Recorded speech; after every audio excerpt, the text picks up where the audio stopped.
Workshop topics. For improving the surface finish of machine components, this is a very useful item to have in the workshop.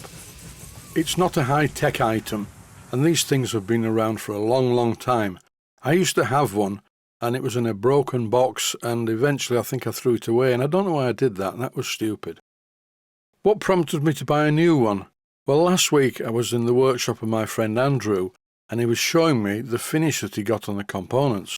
Andrew has recently built a Stuart S50 steam engine, and the finish on it is very good. Have a look at this clip from the video that I made when I was there. I must say, Andrew, that the finish you've got on these parts is exemplary. Particularly this, and on the edges too. What's your secret? You showed me something earlier. Sanding. Yeah, but I don't mean sanding in the normal way. You said you use a stone. Here it is. And it's quite right, it does give a very keen edge. This is an India stone, and what you do is, using a bit of oil, you rub your part on this and get a very good finish indeed. It's called an India stone, but it's really just an oil stone. It's just a brand name is India, but they're very useful things to have. Sometimes I will use a surface plate and some T-cut to get a very good finish, but it's not as good as using one of these. And also, it's not a good idea to use your surface plate because that will wear. Currently, in my workshop, I use various methods for cleaning up machine components to remove the tool marks, and normally I would use 400 grade wet-to-dry sandpaper, or should I say silicon carbide paper. I start off with 400 grade and then move up to 600 grit. And generally I get a good finish, but this is a much better idea. I bought this the other day via Amazon, and it's in its own plastic box, which is always useful. Times have changed, and this thing is called an India bench stone.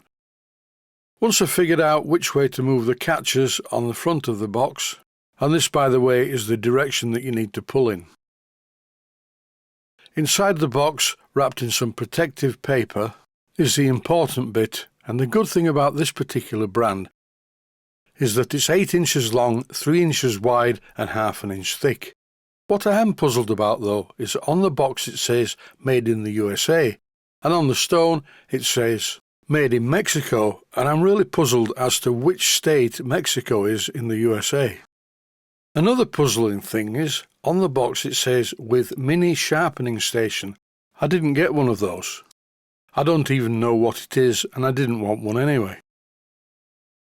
Basically, what it is a piece of stone. It's carborundum stone. It's very flat, but you need to use oil with it. It's no good just rubbing your part on this to sharpen it. I don't know which oil is recommended. I'm going to use 3-in-1 machine oil, which seems to do the trick. Before using this stone, it needs to be lubricated, and not the way I'm showing it. If you just run some oil in the centre of the stone like this, then you will get into the bad habit of rubbing the pieces of metal in the same place every time. The oil needs to be spread out over the entire surface of the oil stone. I really don't know whether 3-in-1 oil is the best stuff to use, but this is what I normally use on wet-to-dry sandpaper. I'm sure some experts will tell me that I'm doing it wrong, and I welcome the advice and comments. In no time at all, look at the finish on this piece of brass, and it was very badly tarnished, with machine marks in it as well. Compare the front surface with the rest of it and you'll see what I mean. Obviously, wet-to-dry sandpaper does have its advantages on parts that aren't flat. This is an old pipe union out of my box of old pipe unions. Cleaning up the flats on pieces of hexagon is something I do frequently, not just in brass, steel as well. The existing oil has spread out quite nicely. It's time to put a lot more on and rub it in with a cloth. It reminds me of a very good quality frying pan that I bought, and the instructions said put some cooking oil in the frying pan and rub it in with a piece of kitchen towel. This is to prime the surface. And here you see what it looks like now the oil's been applied. Now I can clean up the edges of this piece of hexagon On any part of the oil stone, it's a good idea not to use it dry because you will clog up the grain in the stone. This is a medium grit oil stone. You can get finer ones, but I don't think I'm going to bother because this was the biggest one I could get. And besides, the results are excellent. I do not like all parts to be highly polished. This surface finish is more than adequate. And the flats are still flat. There's not a lot more I can say about this. It's a very simple piece of equipment. My advice though to anyone watching this is buy one.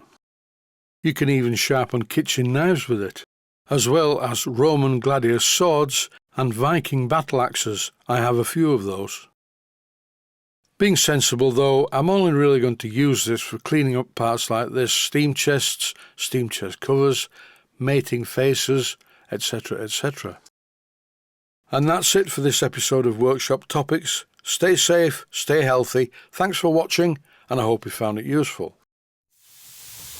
Please take the time to visit my Mainsteam Models website and click on the section of the website that says Video Playlists. And by doing that, you can find other videos that you may like to watch. And by using the playlists, you can actually watch the videos back to back.